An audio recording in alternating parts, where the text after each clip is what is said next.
Oke, Bang Emrus, kalau misalnya dari Ya, Bang Emrus sendiri melihat ada tidak efeknya seperti apa antara Budiman Sujatmiko ini ketika mendukung Prabowo Subianto? kalau kita bicara efek elektabilitas misalnya, boleh jadi itu yang diinginkan oleh Prabowo. Saya tidak melihat dengan bergabungnya Budiman Sujatmiko meningkatkan elektabilitas Prabowo. Karena kita melihat bahwa Budiman Sujatmiko di ruang publik bukanlah sebagai sosok yang mempunyai suatu pemikiran, gagasan yang digandrungi oleh masyarakat luas ataupun digandrungi oleh milenial. Tidak sama sekali. Jadi oleh karena itu paling penambahan suara bagi Prabowo dengan masuknya Budiman Sujatmiko, paling Budiman Sujatmiko bersama keluarganya saja sekitar 2 atau 3 orang, tetapi sangat tidak signifikan. Baru kemudian adalah ketika Budiman Sujatmiko sekarang bergabung dengan Prabowo, menunjukkan bahwa Budiman Sujatmiko adalah politisi yang lemah. Kenapa saya mengatakan gitu? Bahwa dulu kan sebelumnya masuk ke PDI Perjuangan, dia kan ketua umum partai, Partai Demokratik gitu ya.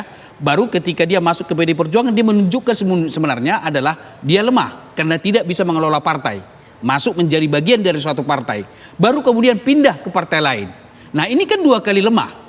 Jadi menunjukkan bahwa kemampuan politik, leadership, dan katakanlah pemikiran tidak dimiliki oleh Budiman Sujatmiko. Kalau memang Budiman Sujatmiko punya pemikiran besar tentang Indonesia, dia harus punya bendera sendiri, jangan numpang di rumah orang. Ini saya kira sangat tidak baik. Kenapa? Karena dia kemarin itu ke pergerakan tokoh demonstran yang di lapangan, yang kita harapkan melakukan perubahan di masyarakat tentang sistem politik kita, atau demokrasi kita, atau pembangunan kita. Ini kan merapat ke Prabowo, di mana Prabowo kan bagian dari Orde Baru.